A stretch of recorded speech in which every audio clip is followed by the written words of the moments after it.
యోగాతో బరువు తగ్గటం సులభం కేవలం 21 రోజుల్లో.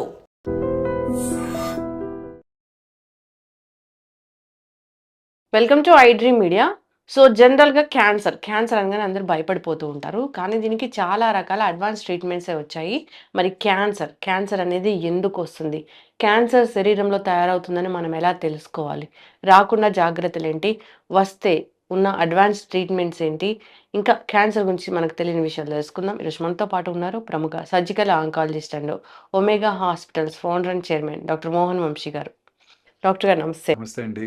క్యాన్సర్ కేసులు ఎట్లా పెరుగుతున్నాయంటే, దగ్గు, జలుబు, జ్వరాలు ఎలా వస్తున్నాయో అట్లా క్యాన్సర్ కేసులు పెరుగుతున్నాయి అని చెప్తున్నారు. అన్ని దేశాల కన్నా భారతదేశంలో ఎక్కువగా క్యాన్సర్ కేసులు పెరుగుతున్నాయి అంటున్నారు.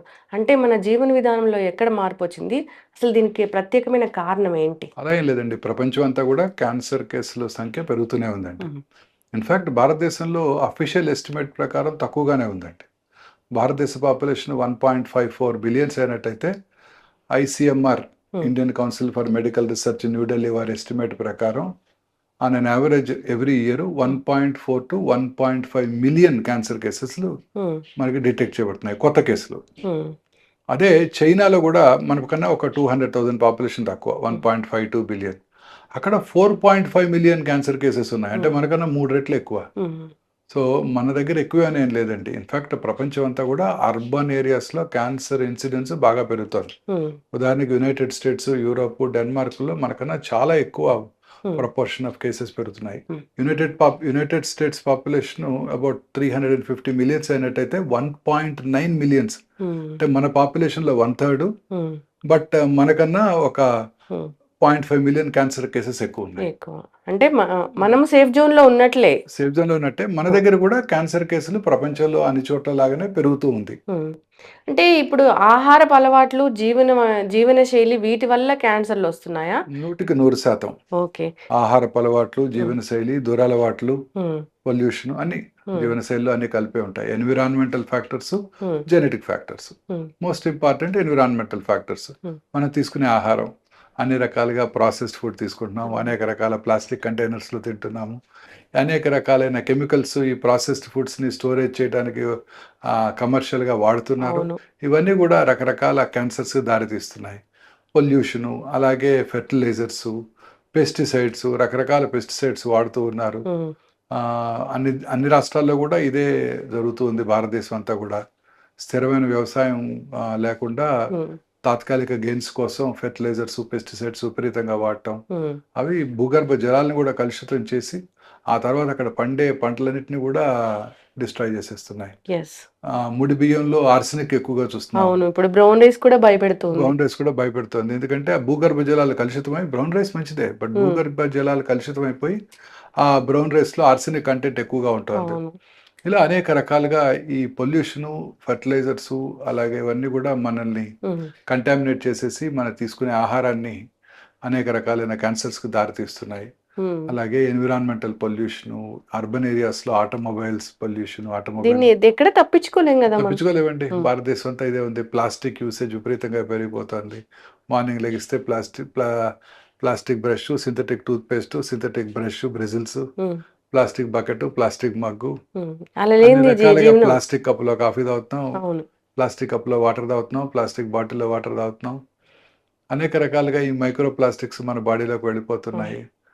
సో అనేక రకాలుగా అన్ని ఈవెన్ ఇప్పుడు ఉదాహరణకి పసుపుని కూడా కొన్ని రకాల కెమికల్స్తో కంటామినేట్ చేస్తున్నారు. లెడ్ క్రోమేట్ కలరు, అలాగే కారాన్ని కూడా కంటామినేట్ చేస్తున్నారు సూడాన్ రెడ్తో. ఇలా అనేక రకాల ఐస్ క్రీమ్స్లో ఎమల్సిఫైర్స్ వాడుతున్నారు. అన్ని రకాల ఫాస్ట్ ఫుడ్స్లో కూడా ఈ చైనీస్ ఫాస్ట్ ఫుడ్స్ అంటున్నారు, వాటిలో అన్ని రకాలుగా కెమికల్ సబ్స్టెన్సెస్, అజినమోటో అన్ని వాడుతూ ఉన్నారు. ఆఖరికి పీచ్ మిఠాయి కూడా కంటామినేట్ అయిపోయింది. పీచ్ మిఠాయిని బ్యాన్ చేశారు, విన్నారు కదా కర్ణాటకలో. రోడమిన్ బి అనే కెమికల్ తో కంటామినేట్ అయిపోతుంది. కలర్ రావడానికి మసాలాలన్నిట్లో కూడా అనేక రకాల క్రిమి సంహారక మందుల అవశేషాలను చూస్తున్నాం. ఇలా అనేక రకాలుగా మనం అంతా కూడాను ఈ ప్లాస్టిక్స్, ఈ కెమికల్స్ మన ఫుడ్ ద్వారా మనలోకి వెళ్ళి అనేక రకాలైన జబ్బులకు దారితీస్తున్నాయి. అంటే డాక్టర్ గారు, ఇప్పుడు క్యాన్సర్ వస్తుంది, బాడీలో తయారవుతుంది, ఒక సెల్ తయారవుతుందంటే మొట్టమొదటిగా ఈ లక్షణం ఉంటది, వీళ్ళకి క్యాన్సర్ వస్తది అనేది ఏం తెలీదా అండి మనకి? Cancers are generally silent killers madam. అంటే మన శరీరంలో ఉన్న కోట్లాది కణజాలలో ఏదో ఒక కణం హ్మ్. అప్రతిహితంగా పెరిగిపోవటాన్ని క్యాన్సర్ అంటారు. హ్మ్. అంటే బాడీ యొక్క రెగ్యులేటరీ మెకానిజమ్స్ దాటి ఆ కణాలు పెరుగుతూనే ఉంటాయి. పెరుగుతూ ఉన్నప్పుడు దానికి హ్మ్. ఫుడ్ కూడా అవసరం. హ్మ్. దానికి న్యూట్రిషన్ అవసరం. న్యూట్రిషన్ ఎక్కడి నుంచి తీసుకుంటుంది? హోస్ట్ నుంచే. అవును. ఎవరి శరీరంలో అయితే పుడుతుందో వారి నుంచే. హ్మ్. వారిలో రక్తనాళాలు పెంచి యాంజియోజెన్సిస్ అంటారు. ఆ రక్తనాళాల ద్వారా న్యూట్రియంట్స్ తీసుకొని అదే రక్తనాళాల ద్వారా శరీరంలో ఇతర భాగాలకు కూడా పాకిపోయి హ్మ్. మెటాస్టాసిస్ అంటారు. హ్మ్. అంటే ఇంకో వేరే ఏరియాస్‌లో హ్మ్. బ్రెస్ట్‌లో క్యాన్సర్ వస్తే లంగ్‌కో, లివర్‌కో పాకుతున్నట్టు హ్మ్. పాకిపోయి మన ఓన్ బాడీ మీద హ్మ్. పేషెంట్ బాడీ మీద పారాసైట్ అయ్యి ఆ న్యూట్రియంట్స్ తీసుకొని పెరుగుతూ ఉంటుంది. అంటే ఒక లక్షణము ఫీవర్ గాని, వాళ్ళలో కాన్‌స్టిపేషన్ ఉండడం గాని, అట్లా ఏం ఒక లక్షణం బట్టి క్యాన్సర్ వస్తుంది అని చెప్పలేము. చెప్పలేం మేడం. హ్మ్. ఇప్పుడు క్యాన్సర్ లక్షణాలు ఏముండవు. సైలెంట్‌గా పెరుగుతూ ఉంటాయి. హ్మ్. ఒక స్టేజ్ వచ్చాకే సింప్టమ్స్ కనబడతాయి. హ్మ్. ఉదాహరణకి లంగ్ క్యాన్సర్ ఉంటుంది. లంగ్‌లో పెరుగుతూ ఉంటుంది. హ్మ్. స్లోగా పెరుగుతూ ఉంటుంది. కనపడను కూడా కనపడదు. నొప్పి కలిగించదు. రక్తనాళాల ద్వారా బ్రెయిన్‌కి పాకుతుంది. అక్కడ డయాగ్నోస్ చేయబడుతుంది. యెస్. అలా క్యాన్సర్ సైలెంట్ కిల్లర్ అండి. హ్మ్. కానీ చిన్న చిన్న మార్పులు వస్తూ ఉంటాయి. ఆ హ్మ్. మార్పుల్ని అశ్రద్ధ చేయకుండా మనం డాక్టర్ దగ్గరికెళ్ళాలి. ఆ మార్పులు ఎంత సటిల్‌గా ఉంటాయంటే హ్మ్. చాలామంది వాటిని అశ్రద్ధ చేస్తారు. హ్మ్. ఉదాహరణకి ఓరల్ క్యావిటీకి బ్రెయిన్ ట్యూమర్ అనుకున్నాం. హ్మ్. పైనుంచి కిందకెళ్దాం. హ్మ్.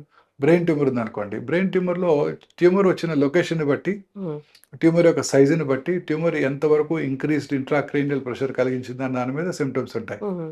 ఉదాహరణకి కామన్ సింప్టమ్ హెడేక్ అంటే. హ్మ్. Early morning headache. హ్మ్. పొద్దున్నే లేవగానే హెడేక్. లేకపోతే హెడేక్‌తో పొద్దున్నే 4కో, 3కో నిద్ర లేవటం. హుహు. హెడేక్ యొక్క ఇంటెన్సిటీ రోజు రోజుకి పెరిగిపోవటం. అది మార్నింగే. హ్మ్. హెడేక్ ఇంటెన్సిటీ పెరిగిపోతుంది. వారం రోజుల క్రితం ఇంత సివియర్‌గా లేదు. ఇప్పుడు చాలా సివియర్‌గా ఉంటుంది. అప్పుడు ఒకటి చిన్న టాబ్లెట్ యేసుకుంటే తగ్గిపోయింది. ఇప్పుడు 2 టాబ్లెట్‌లు హ్మ్. యేసుకోవాల్సొస్తుంది. హెడేక్‌తో పాటు కళ్ళు తిరగటం, వామిటింగ్ రావటం. హ్మ్. Science of increased intracranial pressure అనమాట. హ్మ్. స్లోగా మర్చిపోవటం, స్లోగా ఫిట్స్ రావటం. హ్మ్. ఇవన్నీ గూడా బ్రెయిన్ ట్యూమర్ లక్షణాలు. ఓకే. అలాగే ట్యూమర్ వచ్చిన లొకేషన్‌ని బట్టి. హ్మ్. బ్రెయిన్‌లో ప్రతి లొకేషను మన బాడీలో ఒక పార్ట్‌ని కంట్రోల్ చేస్తుంది. అవును. ఉదాహరణకి చెయ్యి మూవ్‌మెంట్‌ని కంట్రోల్ చేసేది రైట్ సైడ్ చెయ్యి మూవ్‌మెంట్‌ని కంట్రోల్ చేసేది లెఫ్ట్ సైడ్ పారియటల్ ఏరియాలో ఉంటుంది. హ్మ్. అక్కడ ట్యూమర్ వచ్చిందనుకోండి ఈ చెయ్యి పడిపోతుంది. హ్మ్. చిన్న మెదడులో వచ్చిందనుకోండి ఆల్కహాల్ తాగిన వాళ్ళు ఎట్లా నడుస్తుంటారో అట్లా ఆ! నడుస్తుంటారు. ఆక్సిపిటల్ లోబ్‌లో వస్తే విజువల్ డిస్టర్బెన్సెస్ చూపులో మార్పొస్తుంది. ఓకే. ఫ్రాంటల్ ఏరియాస్‌లో గనక వచ్చినట్టయితే కొంచెం విపరీతంగా ప్రవర్తిస్తుంటారు. హ్మ్. అందరి ముందు సడెన్‌గా డ్రెస్ చేంజ్ చేసుకోవటం. ఆ! అందరి ముందు వాష్‌రూమ్‌కెళ్ళకుండానే యూరిన్ పాస్ చేసేయటం. హ్మ్. కొన్ని ఏరియాస్‌లో స్పీచ్ ఏరియాలో వచ్చిందనుకోండి, అంతా బానే ఉంటుంది. అంతంతా బానే హ్మ్. ఉంటూ ఉంటారు. అన్ని మాటలు వింటుంటారు. కానీ మాట రాదు. హ్మ్. స్పీచ్ ఏరియా ఎఫెక్ట్ అవుతుంది. ఇలా వచ్చిన లొకేషన్‌ని బట్టి సింప్టమ్స్ ఉంటాయి. హ్మ్. అది సో, బ్రెయిన్ బ్రెయిన్ ట్యూమర్ హ్మ్. లక్షణాలు. సో, ఇలాంటి లక్షణాలు గనక ఉన్నట్టయితే హ్మ్. వెంటనే డాక్టర్‌ని వాళ్ళ ఫ్యామిలీ ఫిజిషియనో లేకపోతే న్యూరాలజిస్ట్‌నో సంప్రదించి దానికి తగు కారణం హ్మ్. కనుక్కొని ఎక్కడ ట్యూమర్ ఉందో కనుక్కోవాల్సి ఉంటుంది. హ్మ్. కొంతమంది సడెన్‌గా అన్నాయింగ్ అగ్రెసివ్‌గా బిహేవ్ చేస్తుంటారు. హ్మ్. ఏమిటి అగ్రెసివ్‌గా బిహేవ్ చేస్తున్నారని చూస్తే బ్రెయిన్ ట్యూమర్ ఉంటుంది. అదే కిందకొచ్చామనుకోండి ఓరల్ క్యావిటీ ట్యూమర్స్ వెరీ హ్మ్. కామన్ ఇన్ సౌత్ హ్మ్. ఇండియా. ముఖ్యంగా పురుషుల్లో ఓరల్ క్యావిటీలో వచ్చే ట్యూమర్స్ చాలా కామన్ అండి. నోట్లో మానని పుండు. హ్మ్. అంటే పుండ్లు వస్తూ ఉంటాయి. చాలా మందికి కొంచెం పెయిన్‌ఫుల్‌గా ఉంటాయి. తగ్గిపోతుంటాయి. ఇవి అసలు పెయిన్‌లెస్ పుండ్లు. హ్మ్. నొప్పే ఉండదు. క్యాన్సర్ ఏ ట్యూమర్ అయినా పెయిన్‌లెస్ గానే ఉంటుందా? జనరల్‌గా. హ్మ్. జనరల్‌గా ఎర్లీ స్టేజెస్‌లో పెయిన్‌లెస్‌గా ఉంటాయి. హ్మ్. మానని పెయిన్‌లెస్ పుండు. హ్మ్. పెరుగుతూ ఉంటుంది క్రమం తప్పకుండా నొప్పి కలిగించదు. హ్మ్. చివర్లో నొప్పి కలిగిస్తుంది. అలాగే ఆ పుండు నుంచి రక్తం కారటం. ఎక్కడైనా రావచ్చు. ఓరల్ హ్మ్. క్యావిటీలో చిగుళ్ళ మీద కానివ్వండి, నాలుక మీద కానివ్వండి, అంగటి మీద కానివ్వండి. అలాగే ఓరల్ క్యావిటీలోనే ఎరుపు, తెలుపు మిళితమైన ప్యాచెస్ ఉండటం. Hmm. Or just whitey curdy patch ఏదో పెరుగు అంటుకున్నట్టు ఉంటది. హ్మ్. కానీ స్క్రాచ్ చేస్తే రాదు. హ్మ్. ల్యూకోప్లేకియా అంటారు. ఇవన్నీ కూడా ప్రీ క్యాన్సరస్ ఫేజెస్. ఓకే. తర్వాత నాలికలో మాట స్పష్టంగా రాకపోవటం. హ్మ్. నాలుక ట్యూమర్ వచ్చినప్పుడు. బ్లీడింగ్ అవ్వటం చిగుళ్ళ నుంచి, ఆ పుండు నుంచి బ్లీడింగ్ రావటం. ఏదో మింగాలనిపిస్తూ థ్రోట్ ఎనకాల ఏదో ఫారిన్ బాడీ ఉన్నట్టుంటుంది. హ్మ్. మింగినా కూడా అది అలానే ఉంటుంది. హ్మ్. అంటే అది ట్యూమర్ ఉంటుందక్కడ. But brain perceives this as a hmm. Mass. ఏదో మింగాలి అక్కడేదో అడ్డం పడినట్టు ఉంటుంది. అది పోస్టీరియర్ టంగ్‌లో వచ్చే ట్యూమర్స్ లక్షణాలు. హ్మ్. కిందకొస్తే స్వరపేటిక క్యాన్సరు, మాట బొంగురు పోవటం, హ్మ్. గాలి పీల్చుకోవటానికి ఇబ్బందిగా ఉండటం, ఇవన్నీ స్వరపేటిక దగ్గినప్పుడు బ్లడ్ రావటం, హ్మ్. ఇవన్నీ స్వరపేటిక క్యాన్సర్ లక్షణాలు. ఓకే. ఇంకా థైరాయిడ్ మాసెస్ రావటం, లేకపోతే పెరోటిడ్ గ్లాండ్ అనేది ఇక్కడ లాలాజలం ఉత్పత్తి చేసే గ్రంథులు ఉంటాయి. ఇక్కడ 6 మేజర్ గ్రంథులు, మైనర్ గ్రంథులు కూడా ఉంటుంటాయి. వాటిలో కూడా ట్యూమర్స్ రావచ్చు. స్వెల్లింగ్ అనిపిస్తూ ఉంటుందా? స్వెల్లింగ్ కనపడుతుంది, గడ్డలా కనబడుతుంది మేడం. క్రమం తప్పకుండా పెరుగుతూ ఉంటుంది. తర్వాత ఇక లంగ్ క్యాన్సర్, అర్బన్ ఏరియాస్లో పురుషుల్లో అత్యధికంగా కనబడే క్యాన్సర్ ఇప్పుడు లంగ్ క్యాన్సర్. డాక్టర్ గాలి పీల్చుకోవడానికి ఇబ్బందిగా ఉండటం, లో గ్రేడ్ చెస్ట్ పెయిన్ రావటం, క్రానిక్ కాఫ్, మానని దగ్గు. చాలా మంది స్మోకర్స్లో చూస్తుంటారు. స్మోకర్స్ కాఫ్ కానీ అశ్రద్ధ చేస్తుంటారు. లాస్ట్ ఇయర్ ఇలానే వచ్చింది. అప్పుడు వెళ్ళి చూపించుకున్నాను డాక్టర్ గారి దగ్గరికి. సిటీ స్కాన్ కూడా చేశారు, ఏమీ లేదన్నారు. ఇప్పుడు కూడా అదే అయ్యి ఉంటుంది అని అశ్రద్ధ చేస్తుంటారు. ఇది చాలా ఇంపార్టెంట్, ఎస్పెషలీ స్మోకర్స్. ఇప్పుడు లో డోసేజ్ సిటీ స్కాన్స్ అందుబాటులోకి వచ్చాయి. 6 monthly ఒకసారి లో డోసేజ్ సిటీ అంటే రేడియేషన్ ఎక్స్పోజర్ తక్కువగా ఉండే సిటీ మెషిన్స్ అన్నమాట. వాటి ద్వారా ఎటువంటి హాని ఉండదు. ఈ క్రానిక్ స్మోకర్స్ ముఖ్యంగా 10 సంవత్సరాలు స్మోక్ చేసిన తర్వాత 6 నెలలకు ఒకసారి సిటీ స్కాన్ చేసుకోవడం ద్వారా క్యాన్సర్ రావటాన్ని ముందుగా పసిగట్టవచ్చు. ఓకే, అంటే రేడియేషన్ అనేది తక్కువగా ఉంటుంది, చాలా తక్కువగా ఉంటుంది, హాని లేకుండా ఉంటుంది.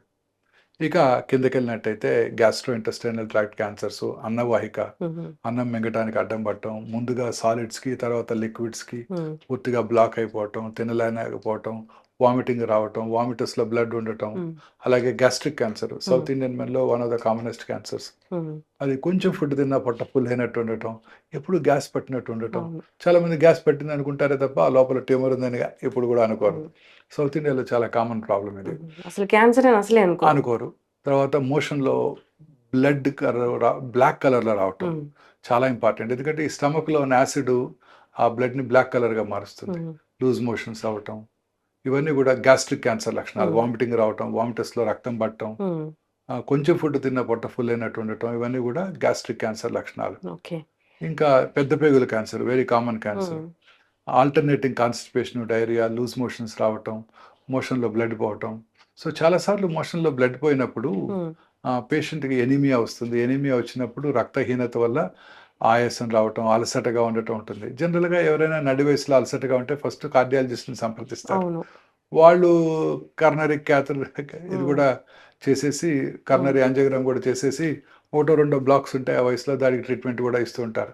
చాలాసార్లు రక్తం తగ్గడానికి గల కారణం ఈ గ్యాస్ట్రిక్ క్యాన్సర్ కానీ కోలన్ క్యాన్సర్ కానీ అవ్వచ్చు. మోషన్లో బ్లడ్ పడటం, మోషన్ పాస్ చేసిన తర్వాత బ్లడ్ రావటం, ఆ మోషన్ యొక్క క్యాలిబర్ అంటే ఒక టూత్ పేస్ట్ లాగా సన్నగా రావటం, alternating constipation, diarrhoea, motion pass చేసిన తర్వాత ఇంకా మోషన్కి వెళ్ళాలనిపిస్తూ ఉండటం. అంటే లోవర్ రెక్టల్ క్యాన్సర్లో ఇలాంటి సింటమ్స్ చూస్తుంటాం. ఫీలింగ్ ఆఫ్ ఇన్కంప్లీట్ ఎవాక్యుయేషన్ అంటారు. అంటే మోషన్ పాస్ చేసినప్పటికీ కూడా ఆ ఫీలింగ్ రాదు. మామూలుగా మనం మార్నింగ్ ఫుల్ మోషన్ పాస్ చేసాం అనుకోండి, ఒక చక్కటి ఫీలింగ్ ఉంటుంది. ఆ ఫీలింగ్ ఉండదు. ఆ ట్యూమరు ఆ బ్రెయిన్కి ఇది ఇంకా మోషన్ అక్కడే ఉన్నట్టు భావన కలిగిస్తుంటుంది. సో ఇవన్నీ కూడా క్యాన్సర్ లక్షణాలు. స్త్రీలలో ముఖ్యంగా ఈ బ్రెస్ట్ క్యాన్సర్, గర్భసంచి ముఖద్వార క్యాన్సర్ చాలా ఎక్కువగా చూస్తుంటాం. ఇంకా బ్రెస్ట్లో గడ్డ రావటం, బ్రెస్ట్ యొక్క సైజులో కానీ షేప్లో కానీ మార్పు రావటం, బ్రెస్ట్ యొక్క స్కిన్ ముడతలు పడినట్టు ఉండటం, బ్రెస్ట్ యొక్క స్కిన్ మీద నరాలు ఉబ్బినట్టు ఉండటం, నిపుల్ ఏరియాలో దగ్గర పుండ్లు పడటం, నిపుల్ నుంచి బ్లడ్ బ్రౌన్ బ్లాకిష్ డిశ్చార్జ్ రావటం, సంకలో గడ్డలు ఉండటం, ఇవన్నీ కూడా బ్రెస్ట్ క్యాన్సర్ లక్షణాలు. అలాగే ఈ గర్భసంచి ముఖద్వార cancer, white discharge, bloody discharge, periods కాన్ టైంలో బ్లీడింగ్ అవటం, ఇంటర్మెన్స్ట్రల్ బ్లీడింగ్ అంటాం, పోస్ట్ కాయిటల్ బ్లీడింగు, లో గ్రేడ్ లోవర్ అబ్డామినల్ పెయిన్, కింది పొట్టలో నొప్పి రావటం, ఇవన్నీ కూడా గర్భసంచి ముఖద్వార క్యాన్సర్ లక్షణాలు. పీరియడ్స్ ఆగిపోయిన తర్వాత స్త్రీకి ఎవరికన్నా మళ్ళీ రిపీటెడ్గా బ్లీడింగ్ అవుతున్నట్టయితే అది గర్భసంచి బాడీ క్యాన్సర్ని సూచిస్తుంది. గర్భసంచి బాడీ క్యాన్సర్స్ కూడా చాలా కామన్గా చూస్తున్నాం ఈ మధ్య కాలంలో.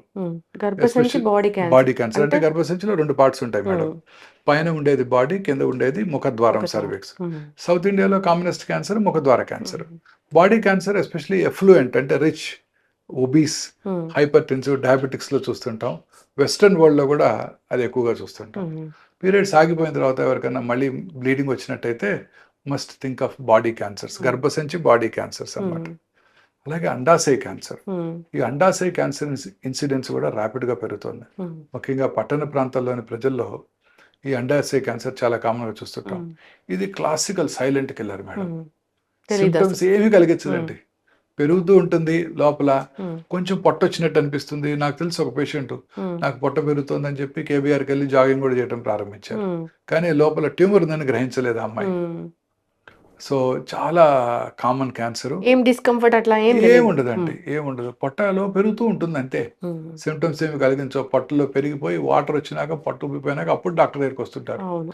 ఏం లేదండి గత 3 వారాల నుంచి వాటర్ వచ్చిందండి అంటుంటారు. ఉమ్, ఇలా ఈ కామన్ గా చూస్తుంటాం. అలాగే సాఫ్ట్ టిష్యూ ట్యూమర్స్ ఉమ్, కణజాలంలో ఎక్కడైనా రావచ్చు. ఉమ్, కాల్లో కానీ, తొడలో కానీ, కాల్లో కానీ, బ్యాక్ మసిల్స్ లో కానీ, పొట్ట మసిల్స్ లో కానీ ఎక్కడైనా. ఓకే. ఇవి కూడా ఎటువంటి సిమ్టమ్స్ కలగజేయవు. పెయిన్లెస్ లంప్ పెరుగుతూ ఉంటుంది. ఉమ్, అశ్రద్ధ చేస్తుంటారు.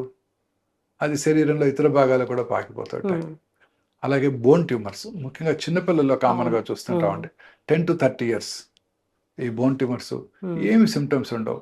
ఏదో దెబ్బ తగిలితే అప్పుడు డాక్టర్ అక్కడ చూపించుకోవడం, అక్కడ గ్రహించడం జరుగుతూ ఉంటుంది. ఉమ్, లేకపోతే సిమ్టమ్స్ ఏ ఉండవండి. ఉమ్. చాలా స్టేజ్ పెరిగిపోయాక. పెరిగిపోయాక వస్తాయి. ఇంకా పుట్టుమచ్చల్లో వచ్చే ట్యూమర్స్ ఉమ్. మెలనోమాస్ అంటారు. ఉమ్, పుట్టుమచ్చ యొక్క కలర్ మారటం, ఉమ్, ర్యాపిడ్ గా పుట్టుమచ్చ పెరగటం, ఉమ్, అల్సర్ ఏర్పడటం పుట్టుమచ్చ మీద, ఉమ్, పుట్టుమచ్చ నుంచి స్కిన్ ఫ్లేక్స్ ఒకటిగా ఊడిపోతూ ఉండటం, పుట్టుమచ్చ మీద పుండుబడి బ్లీడింగ్ రావటం, ఉమ్, ఇవన్నీ కూడా పుట్టుమచ్చల్లో క్యాన్సర్ వచ్చినప్పుడు ఉమ్. కనబడే లక్షణాలు. స్కిన్ క్యాన్సర్ డాక్టర్ గారు.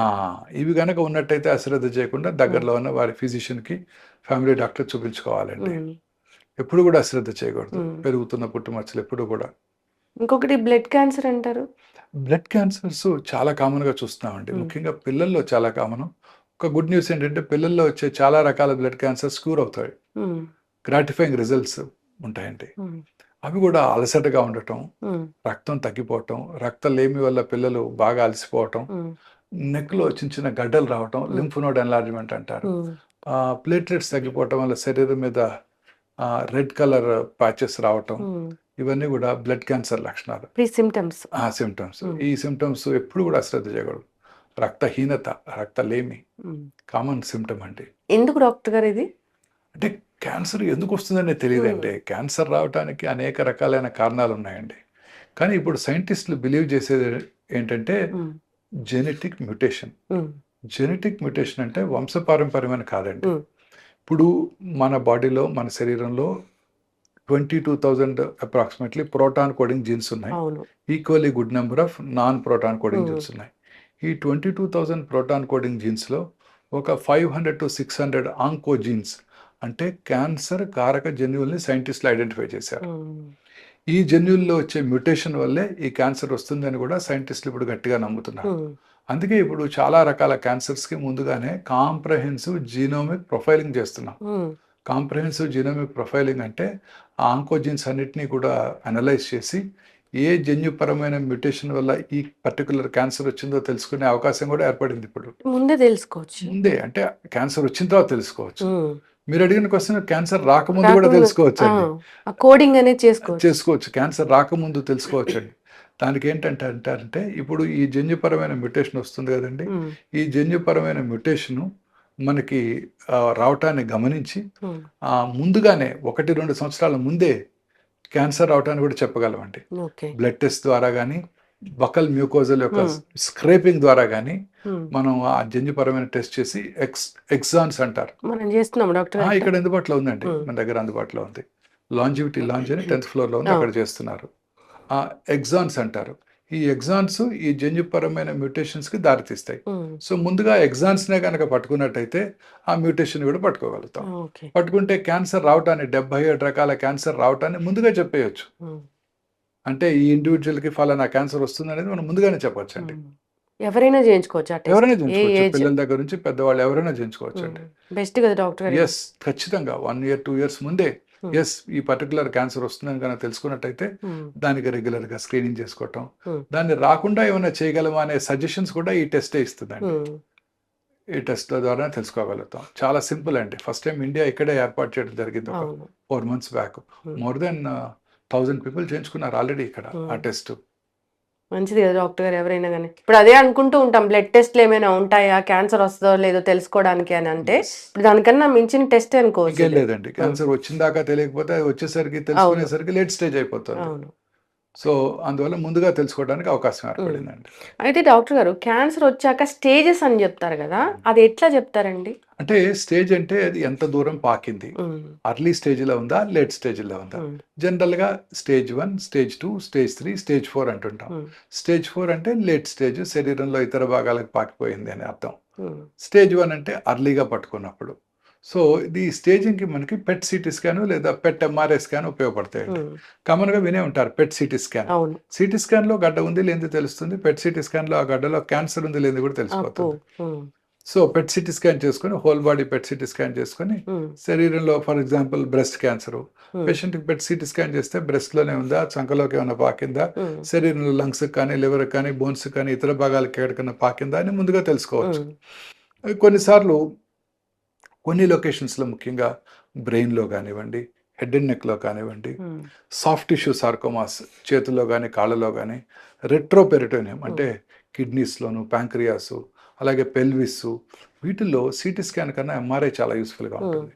సో వాళ్ళకి పెట్ ఎంఆర్ఐ చేయాల్సి ఉంటుంది. ఉమ్, ప్రాస్టేట్ క్యాన్సర్ కానివ్వండి, ఎనీ క్యాన్సర్, బ్లాడర్ క్యాన్సర్ కానివ్వండి, పెట్ సిటీ కాదు, PET MRI. Um, MRI with PET. Um. In fact first time భారతదేశంలో ఇక్కడే అందుబాటులోకి అవును. వచ్చింది, హైదరాబాద్లోనే. ఈ పెట్ ఎంఆర్ఐ చేసుకోవడం ద్వారా చాలా యాక్యురేట్గా స్టేజింగ్ చేయగలుగుతామండి. ఎస్. అంటే నందిగాం నుంచి ఒక పేషెంట్ ఇక్కడికి వచ్చారు. ఎక్కడో చిన్న ఆవగింజంత ఉందంట. అది ఇక్కడే తెలుసుకున్నారని నాకు చెప్పారనమాట. అందుకే నేను అంటే అంత తెలుసుకునేంత ఫెసిలిటీస్ మెషిన్. వచ్చాయండి. పెట్ ఎంఆర్ఐ ద్వారా ఆ, అతి చిన్న ట్యూమర్ని కూడా ఎటువంటి రేడియేషన్ ఎక్స్పోజర్ లేకుండా ఉమ్, మనం ఐడెంటిఫై చేయగలుగుతాం. ఓకే. ఇప్పుడు స్టేజ్ 3కి వెళ్తే మనం క్యాన్సర్ని తగ్గించలేమా? ఎస్, అంటే డిపెండింగ్ ఆన్ ద లొకేషన్ అండి. కొన్ని రకాల స్టేజ్ 3 క్యాన్సర్స్, ఉదాహరణకు ఓవేరియన్ క్యాన్సర్ స్టేజ్ 3 ఉందనుకోండి, ఉమ్, దే ఆర్ హైలీ కీమోసెన్సిటివ్, చక్కగా క్యూర్ కూడా అయిపోవడానికి అవకాశం ఉంది. ఉమ్, సో వచ్చిన లొకేషను, టైప్ ఆఫ్ ట్యూమరు, ఉమ్, ఇప్పుడు స్టేజ్ ఒకటే కాదండి. ఉమ్, క్యాన్సర్ ట్యూమర్ యొక్క బిహేవియర్, అంటే అది వేగంగా పాకే గుణం ఉన్నటువంటిదా, స్లోగా పాకేటువంటిదా, ఉమ్, అది కూడా చాలా ఇంపార్టెంట్ అండి. ఇప్పుడు అర్లీ స్టేజ్లో కనుక్కున్న అది వేగంగా పాకే ట్యూమర్ అనుకోండి, ఉమ్, ఉదాహరణకు breast cancer, triple negative breast cancer అంటారు. Oestrogen, progesterone, HER2 receptor negative, um, లేదా ఈస్ట్రోజన్, ప్రొజెస్ట్రాన్ రిసెప్టార్స్ నెగిటివ్ ఉండటం, HER2 రిసెప్టార్ పాజిటివ్ ఉండటం, ఇవన్నీ కూడా ఉమ్, ట్యూమర్ యొక్క బిహేవియర్ గురించి మనకు చెప్తాయండి. ఉమ్, ట్యూమరు అగ్రెసివ్గా పాకే గుణం ఉందనుకోండి, స్టేజ్ 1 అయినా కూడా క్యూర్ అయ్యే అవకాశాలు తక్కువగా ఉంటాయి. ఉమ్. ట్యూమర్ స్లోగా పెరిగేది అనుకోండి, స్టేజ్ 4 అయినా కూడా చాలా కాలం బతికేస్తుంటారు. సో క్యాన్సర్లో స్టేజ్ ఒకటే కాదండి, ఉమ్, ట్యూమర్ యొక్క బిహేవియర్, గుణం ఉమ్. అది సరిగా బిహేవ్ చేయకూడదంటే మా ఇమ్యూనిటీ బాగుండాలా? అగ్రెసివ్గా ఉంటుంది. ట్యూమర్ యొక్క టైప్ అలాంటిది. ఉమ్, ఇప్పుడు మీరు చూస్తుంటారు కొంతమంది పిల్లలు ఉమ్, స్కూల్లో, మీ పిల్లలు చదువుకున్న స్కూల్లో ఉమ్, ఒక పిల్లాడు ఎక్కువగా గొడవ చేస్తుంటాడు, మిగతా పిల్లలు కొడుతుంటాడు. ఉమ్, ఇంకో పిల్లాడు బుద్ధిగా కూర్చొని చదువుకుంటుంటాడు. ఇంకో పిల్లాడు ఫుట్బాల్ బాగా ఆడతాడు. ఉమ్, ఇంకో పిల్లాడు చెస్ బాగా ఆడతాడు. రకరకాల మనుషులు ఉంటారు, ఒకే క్లాసు, అవును, ఒకటే ఏజ్, అవును, ఒకటే సోషియో ఎకనామిక్ బ్యాక్గ్రౌండ్, ఒకటే టీచర్స్ టీచ్ చేస్తున్నారు. ఉమ్, కానీ ఒకడేమో గొడవ చేస్తున్నాడు, ఒకడేమో ఫస్ట్ ర్యాంక్ తెచ్చుకుంటున్నాడు, ఒకడు ఇంగ్లీష్లో బాగా మాట్లాడుతున్నాడు, ఉమ్, ఇంకోడేమో చెస్ బాగా ఆడుతున్నాడు, ఇంకోడేమో ఫుట్బాల్ బాగా ఆడుతున్నాడు. ఇట్లా రకరకాల మనుషులు ఉంటారు. ఉమ్, ఇట్లా ట్యూమర్ యొక్క బిహేవియర్ కూడా అబ్నార్మల్గా ఉంటుంది. ఉమ్, ఆ ట్యూమర్ యొక్క బిహేవియర్ అగ్రెసివ్గా ఉండే ట్యూమర్ అనుకోండి, ఉమ్, ఎర్లీ స్టేజ్లో వచ్చినా కూడా క్యూర్ అయ్యే అవకాశాలు తక్కువగా ఉంటాయి. ఓకే. అది ఇంపార్టెంట్. సో ట్యూమర్ యొక్క స్టేజ్ ఇంపార్టెంట్, ట్యూమర్ యొక్క గ్రేడ్, ఉమ్, గ్రేడ్ అంటే గుణం, స్లోగా పెరిగేదా, ఫాస్ట్గా పెరిగేదా, ఇవి కూడా చాలా ఇంపార్టెంట్ అండి. మా ఇమ్యూనిటీ కూడా ఇంపార్టెంట్. Yes, very important. నేను అది గట్టిగా నమ్ముతున్నానండి. చాలామంది 34 సంవత్సరాలుగా క్యాన్సర్ పేషెంట్ ట్రీట్ చేసిన తర్వాత నేను నమ్మేది ఏంటంటే, మన ఓన్ ఇమ్యూనిటీ, పేషెంట్ యొక్క own immunity is more important. Yes. Patient కనుక మంచి ఆరోగ్యంతో, మంచి న్యూట్రిషన్ తీసుకుంటూ, మెంటల్లీ స్టేబుల్గా కనుక ఉన్నట్టయితే వారి ఇమ్యూనిటీ బాగుంటుంది.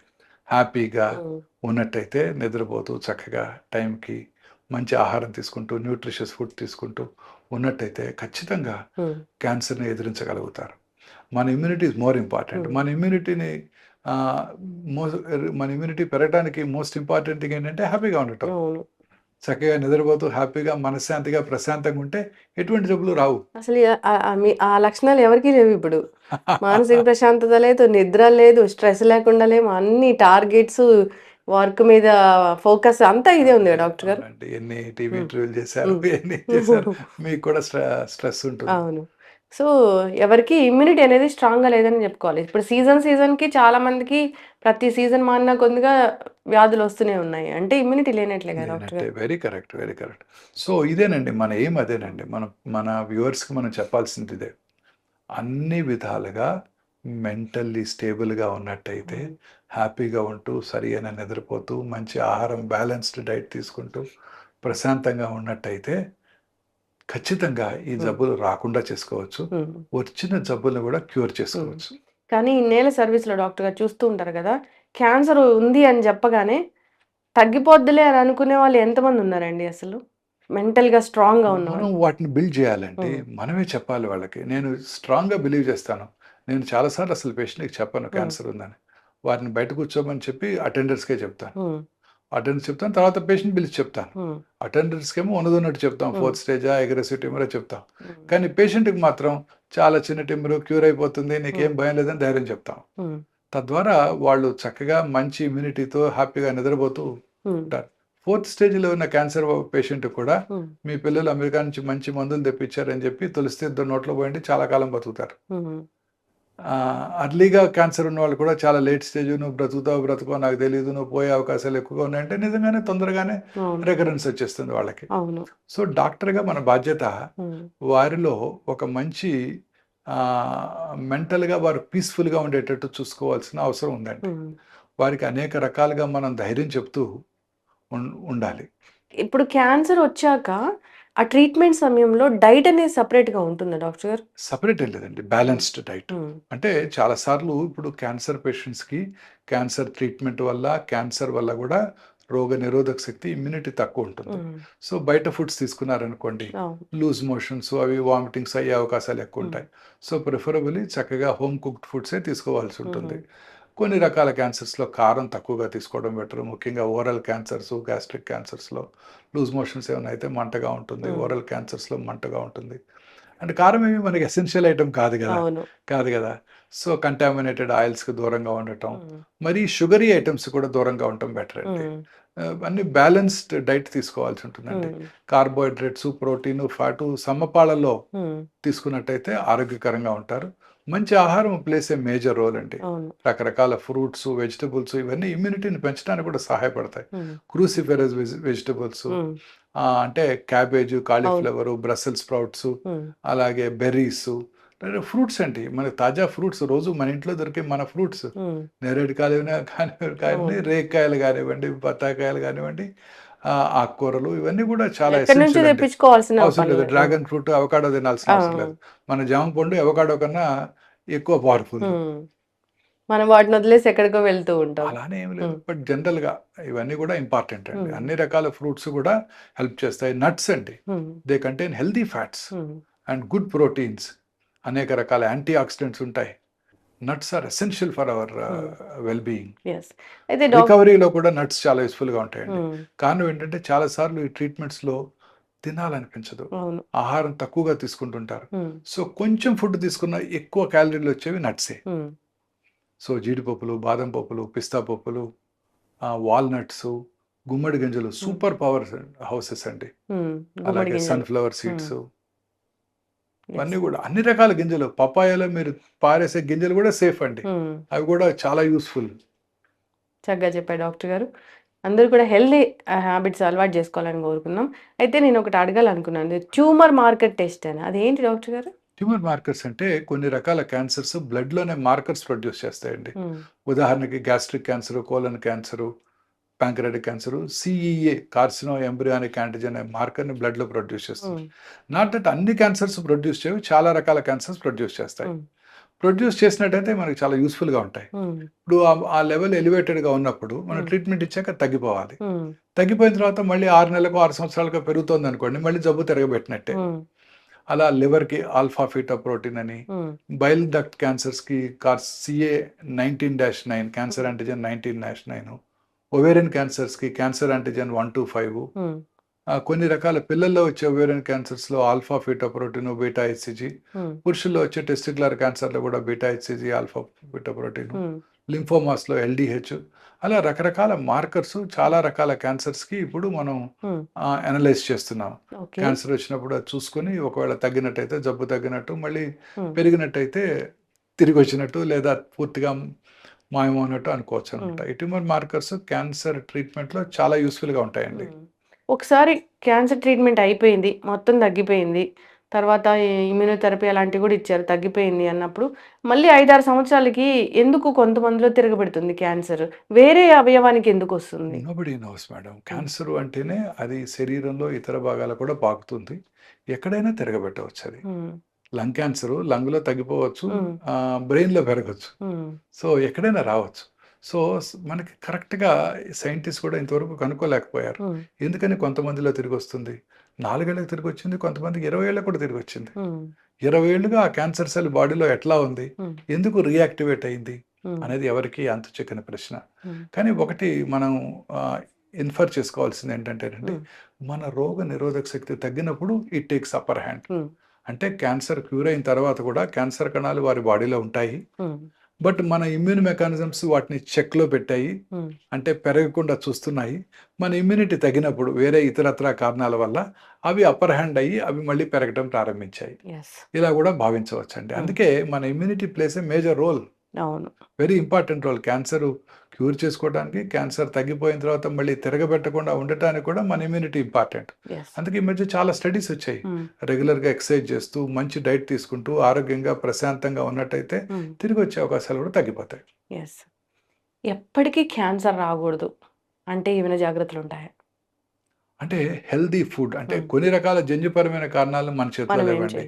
హెల్దీ ఫుడ్స్, ఫ్రూట్స్, వెజిటబుల్స్ ఎక్కువగా తీసుకుంటూ, రెడ్ మీట్ లాంటివి బాగా తక్కువగా తీసుకుంటూ, సన్లైట్కి ఎక్స్పోజ్ అవుతూ, మానసికంగా ప్రశాంతంగా జీవిస్తూ, రెగ్యులర్గా యోగా, మెడిటేషన్ అవన్నీ చేసుకుంటూ, ఫ్రెష్ ఫ్రూట్స్ అవి బాగా ఎక్కువగా తీసుకుంటూ, గ్రీన్స్ ఎక్కువగా తీసుకుంటూ, రెగ్యులర్గా ఎక్సర్సైజ్ చేస్తూ, ఒబెసిటీని తగ్గించుకొని లీన్ బాడీ మాస్ మెయింటైన్ చేస్తూ, దూరాల వాటికి దూరంగా ఉన్నట్టయితే క్యాన్సర్ నుంచి కూడా దూరంగా ఉండొచ్చు.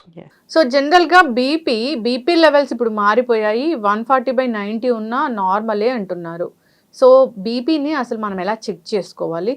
ఎంత లెవెల్స్ ఉంటే అది నార్మల్? సో ఏ ఆహారాలు తీసుకోవడం వల్ల, ఎలాంటి హ్యాబిట్స్ వల్ల బీపీ అనేది వస్తుంది? ఎలాంటి జాగ్రత్తలు తీసుకోవాలి దీన్ని తగ్గించుకోవాలంటే? బీపీని పూర్తి స్థాయిలో తగ్గించుకోవచ్చా? వివరాలు తెలుసుకుందాం. మనతో పాటు ప్రముఖ internal medicine specialist doctor Hiran S Reddy garu ఉన్నారు. డాక్టర్ గారు నమస్తే. నమస్తే డాక్టర్ గారు, ఇప్పుడు బీపీ లెవెల్స్ మారిపోయాయి. ఒకప్పుడు 120/80, ఇప్పుడు 140/90 ఉన్న నార్మలే అంటున్నారు.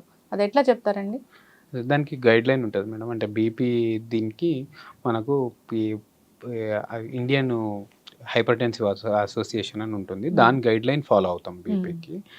ఇన్ని రోజులు ఏంటి అంటే 140/90కి మనం ట్యాబ్లెట్ పెట్టేసేవాళ్ళం. పాత క్లాసిఫికేషన్ స్టేజ్ 1 హైపర్ టెన్షన్ ఇట్లా ఉంటుండే. ఇప్పుడు ఏం చేశారంటే 140/90 వరకు కూడా హోల్డ్ చేయమని చెప్పారు. ఎందుకంటే 140/90 వరకు కూడా ఎండ్ ఆర్గన్ డ్యామేజ్ అనేది లేదు. ఎండ్ ఆర్గన్ డ్యామేజ్ అంటే ఇంత లెవెల్ బీపీ ఉండడం వల్ల మనకు ఏదైనా కిడ్నీ మీద ఎఫెక్ట్స్ కానీ, లేకపోతే హార్ట్ మీద వచ్చే ఎఫెక్ట్స్ కానీ, బ్రెయిన్ మీద వచ్చే ఎఫెక్ట్స్ బీపీ పెరగడం వల్ల రెటీనా మీద వచ్చే ఎఫెక్ట్స్ లేవు. కాబట్టి 140/90 కంటే ఎక్కువ, సిస్టాలిక్ 140 అబవ్, డయాస్టోలిక్ వచ్చేసి 90 కంటే అబవ్ ఉంటే దెన్ మనము బీపీ మెడికేషన్ పెడుతున్నాం. ఓకే, అంటే బీపీ ఇంట్లో చెక్ చేసుకున్నప్పుడు ఒకలాగా, హాస్పిటల్కి వెళ్ళినప్పుడు ఒకలాగా ఉంటుంది అంటారు. సో దాన్ని ఎట్లా చెప్తారు? ఏ ఏజ్కి ఎంత ఉండాలి అసలు? ఏజ్ తోటి ఉండదు మేడం. మ్యాక్సిమమ్ బీపీ వచ్చేసి మనకు రేంజ్ లాగా ఉంటుంది. సిస్టాలిక్ వచ్చేసి సమ్వేర్ అరౌండ్ 70 నుంచి స్టార్ట్ పెడితే till 140 we take it as normal. Diastolic వచ్చేసి యాజ్ లో యాజ్ 50 నుంచి స్టార్ట్ పెడితే till 90 we take it as normal అన్నట్టు. అండ్ ఈ బీపీకి మోర్ సిమ్టమ్ బేస్డ్ ఉంటుంది. సో ఇప్పుడు కొంతమంది ఇప్పుడు 50-60 బీపీ ఉన్నా కానీ ఏం సిమ్టమ్ ఉండదు, వాళ్ళు నార్మల్గానే ఉంటారు. అట్లా అని వాళ్ళకి లో బీపీ అని చెప్పలేము. లో బీపీ అంటే ఇప్పుడు ఫర్ ఎగ్జాంపుల్ మనకు కళ్ళు తిరగడము, లేకపోతే ఎక్కువ చెమటలు రావడము, లేదా అవసరం కంటే ఎక్కువ అలసిపోవడము, ఈ టైప్ ఉంటే వాళ్ళని లో బీపీ అని పెడతాం. అది 110/70 ఉన్నా కానీ లో బీపీ అని పెడతాం. అదే హై బీపీ ఉన్నప్పుడు మనకు ఫ్రీక్వెంట్ హెడేక్స్ రావడము, లేదా గుండె దడలాగా అనిపించడము, స్లీప్ డిస్టర్బెన్స్ లాగా అనిపించడము, లేదా మనకు ఈ స్వెట్టింగ్ అనేది ఎక్కువ రావడము, ఆర్ కాన్సన్ట్రేషన్ లెవెల్స్ అనేటివి తగ్గిపోవడము, ఈ టైప్ ఉంటే మనకు హై బీపీ అన్నట్టు తీసుకుంటాం. ఓకే, అంటే బాగా అరిస్తే అప్పుడు బీపీ పెరుగుతుంది అంటారు. అంటే కోపానికి బీపీకి ఏమైనా సంబంధం ఉంటుందా? అట్లేం ఉండదు. అంటే ఇప్పుడు సేమ్ మనకు పారాసింపథెటిక్ ఓవర్ యాక్టివిటీ అంటాం. ఇప్పుడు ఫర్ ఎగ్జాంపుల్ ఇప్పుడు మనం కూర్చున్నప్పుడు బీపీ చెక్ చేస్తే ఇప్పుడు నార్మల్ ఉండి, నేనిప్పుడు ఎటన్నా ఒక 2 కిలోమీటర్స్ వాక్ చేసిన తర్వాత నేను బీపీ చూసినాను. ఆర్ నేను ఏదన్నా ఒక బిల్డింగ్‌లో 5 ఫ్లోర్స్ ఎక్కిన తర్వాత బీపీ చూస్తే డెఫినెట్‌లీ అది పెరుగుతుంది. సేమ్ థింగ్ కోపం కూడా అంతే. ఎక్కువ కోపంతోటి అరిచినప్పుడు ఇది చేసినప్పుడు ఏమవుతుంది అంటే అది కూడా మనకు ఎగ్జాషనే కాబట్టి బీపీ న్యాచురల్‌గానే పెరుగుతుంది. సో బట్ ఈ బీపీ అంటే ఎప్పుడు డయాగ్నోస్ చేస్తాము అంటే ఫస్ట్ థింగ్ కాన్స్టెంట్‌గా మనకు ఎలివేటెడ్‌గా ఉండొచ్చు, ఉండకపోవచ్చు. బీపీ అంటే మనకు ఎక్కువ మటుకు ఏమి అపోహ ఉంటది అంటే ప్రతి పేషెంట్‌కి ప్రతిసారి రికార్డింగ్ అనేది ఎక్కువనే ఉండాలి అని ఉంటది. బట్ అది ఫ్యాక్ట్ కాదు. బీపీ అంటే ఎక్కువసేపు నార్మల్ లేకపోవడంని మనం బీపీ అంటాం. ఓకే. అండ్ బీపీ ఉందా లేదా డయాగ్నోస్ చేసుకునేది మనము ప్లెయిన్ ఈసీజీ అని ఉంటుంది. ఆ ఈసీజీలో left axis deviation or left ventricular hypertrophy అని వస్తుందన్నట్టు. సో అది ఉంటే మనకు అట్లీస్ట్ 45 to 50 డేస్ కంటే ఎక్కువ మన బీపీ రికార్డింగ్ హైగా ఉంటేనే ఆ చేంజ్ ఉంటుంది. ఎట్లా డాక్టర్ గారు ఈసీజీ తీయించుకున్నా మనకు బీపీ ఉందో తెలుసుకోవచ్చా? ఎట్లా? అదే అండి యాక్సిస్ అని ఉంటుంది.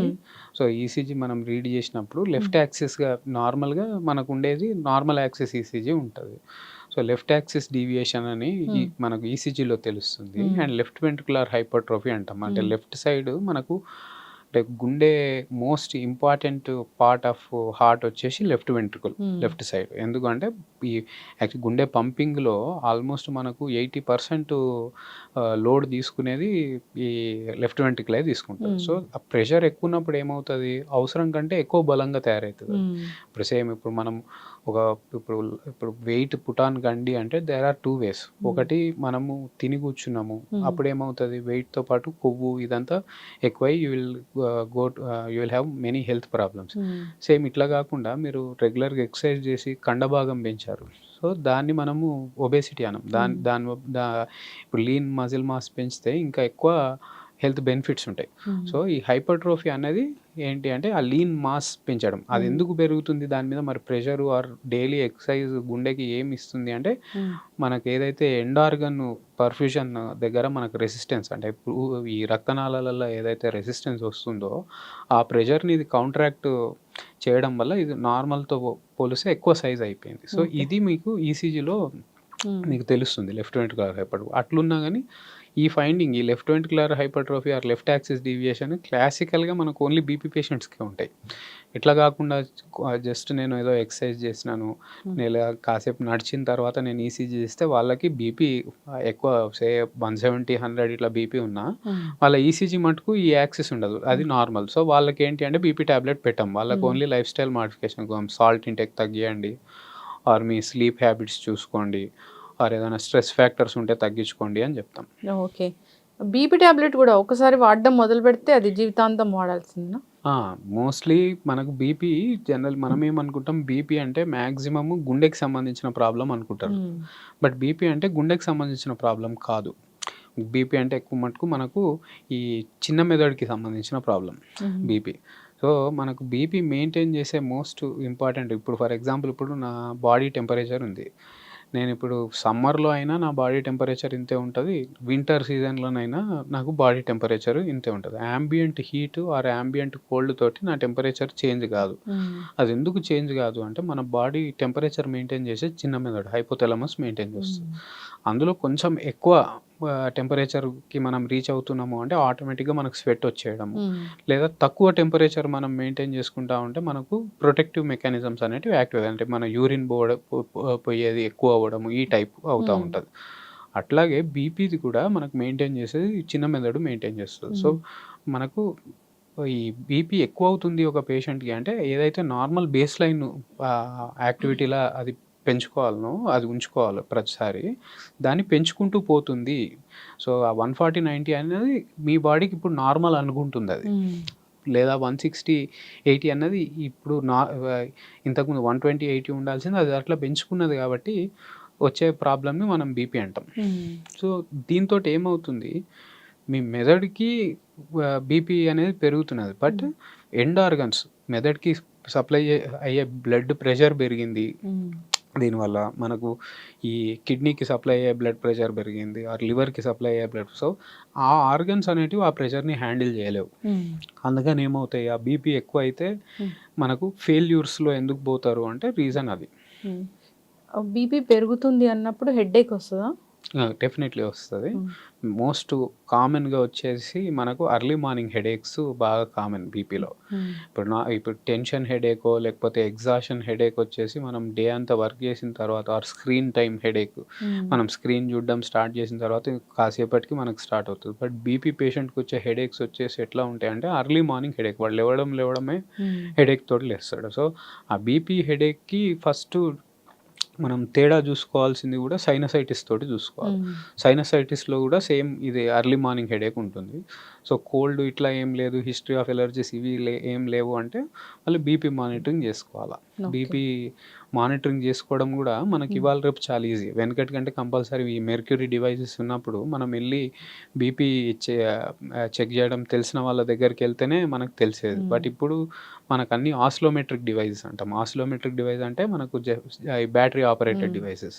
సో వాటితో కూడా మనకు బీపీ మానిటర్ చేసుకోవచ్చు. బట్ ఇంపార్టెంట్ ఏంటంటే ఆ ఆస్లోమెట్రిక్ డివైస్ వాడినప్పుడు అది మేజర్గా పనిచేసి ఇన్ఫ్రారెడ్ మెకానిజం తోటి పనిచేస్తుంది. సో దాని కఫ్ చూస్తే మనం చేతికి టై చేసే కఫ్ చూస్తే అందులో ఒక యారో మార్క్ ఉంటుంది. ప్రతి కఫ్కి ఒక యారో మార్క్ ఉంటుంది. ఆ యారో మార్క్ కరెక్ట్గా మనకు ఈ సెంటర్లో ఉంటేనే దాంట్లో రికార్డింగ్ కరెక్ట్ వస్తుంది. అట్లా కాకుండా యారో మార్క్ ఇక్కడనో ఉంటే ఆ రికార్డింగ్ అనేది కరెక్ట్ రాదు. సో అందుకనే చాలా మటుకు నేను ఇంట్లో చూసుకుంటే మనకు బీపీ రికార్డింగ్ ఒకలాగా వచ్చింది, మీ దగ్గరకు వచ్చిన తర్వాత నాకు వేరే లాగా వచ్చింది అంటే ఇంట్లో చూసుకున్నప్పుడు మనం కరెక్ట్గా చూసుకోలేదు కాబట్టి వచ్చి ఉంటుంది. లెఫ్ట్ హ్యాండ్ కన్నా రైట్ హ్యాండ్కి ఎక్యురేట్ మంచిగా ఉంటుంది అంటే కరెక్ట్ వస్తుంది అంటున్నారు. దీన్ని పల్స్ ప్రెషర్ డిఫరెన్స్ అంటాం మేడం. ప్రతి పర్సన్కి 2 హ్యాండ్స్కి డిఫరెన్స్ ఉండాలి.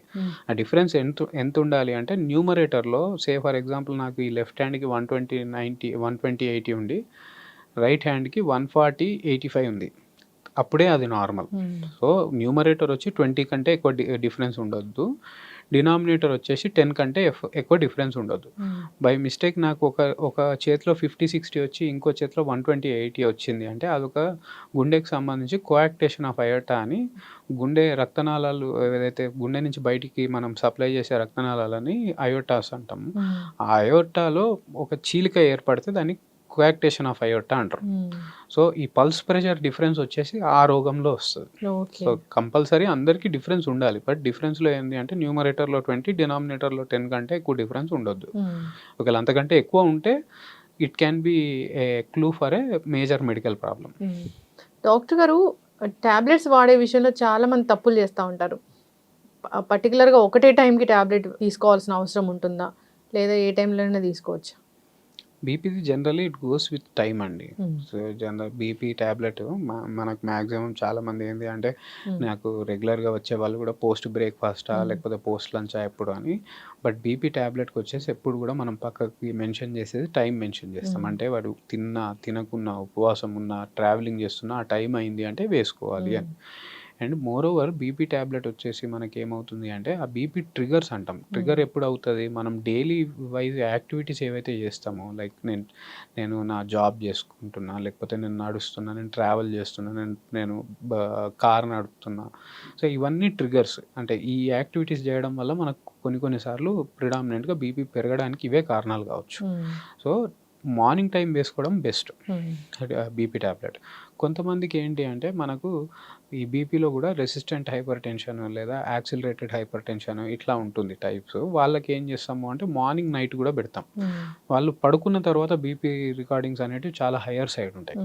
సో బీపీ ఉన్నా లేకున్నా ఒక నార్మల్ పర్సన్ పడుకున్న తర్వాత స్లీప్లో రెమ్ స్లీప్, ఎన్ఆర్ఈఎం స్లీప్ అని 2 స్లీప్స్ ఉంటాయి. సో డీపెస్ట్ స్లీప్లోకి వెళ్ళిన తర్వాత బీపీ న్యాచురల్గానే పెరుగుతుంది. బాడీ రెస్ట్లో ఉంటే కూడా బీపీ పెరుగుతుంది. బాడీ రెస్ట్లో ఉంటే యాక్చువల్లీ బీపీ పెరుగుతుంది. ఎందుకంటే అప్పుడు మన పారాసింపథెటిక్ నర్వస్ సిస్టమ్ టోటల్ నార్మల్కి వెళ్ళిపోయి అప్పుడు ఏమవుతుందంటే మనకు అర్లీ మార్నింగ్ ఇప్పుడు మీకు రెగ్యులర్గా చూసుకున్నా మీకు హార్ట్ అటాక్స్ లేకపోతే ఈ అవును. పెరాలసిస్ స్ట్రోక్స్ మీకు మార్నింగ్ టైమే Morning. ఎందుకు కామన్ అంటే రీజన్ కూడా ఇదే. ఎందుకంటే మార్నింగ్ టైమ్స్ ఇప్పుడు మనకు 3 నుంచి మార్నింగ్ 6 మధ్యలో బీపీ రికార్డింగ్స్ అనేటివి న్యాచురల్గానే పెరుగుతాయి.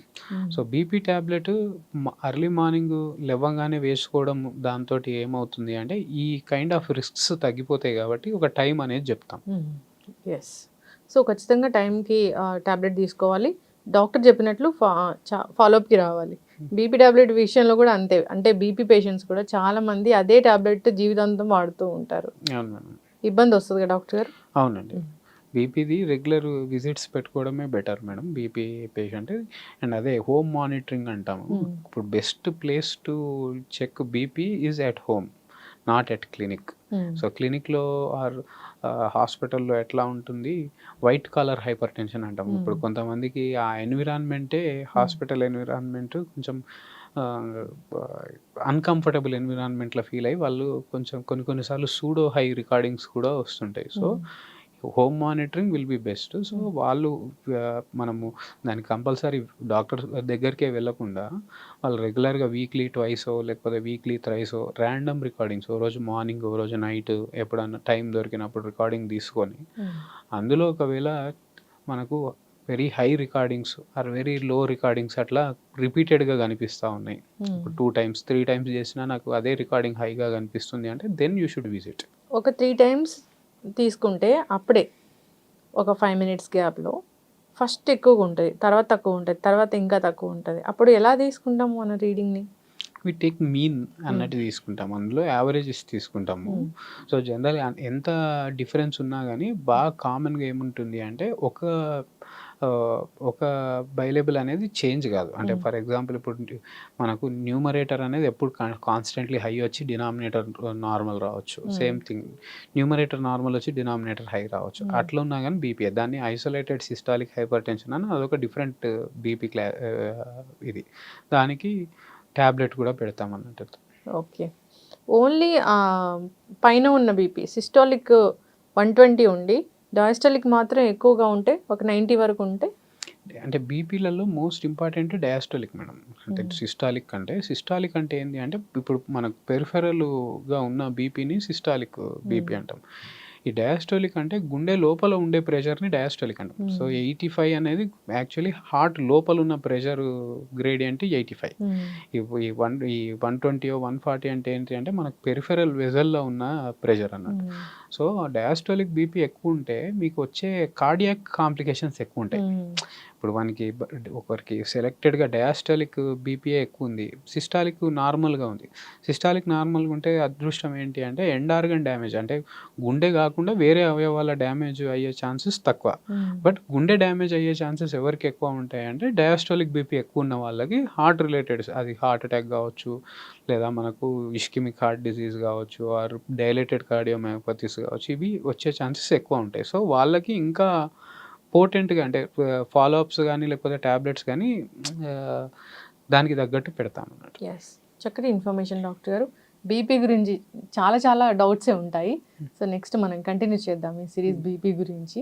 సో ట్యాబ్లెట్స్ కొత్తగా ఏమొచ్చాయి, దాన్ని ఎలా పూర్తిగా తగ్గించుకోవచ్చు, ఎట్లాంటి ఆహార నియమాలు పాటించాలి, ఇవన్నీ చేద్దాము.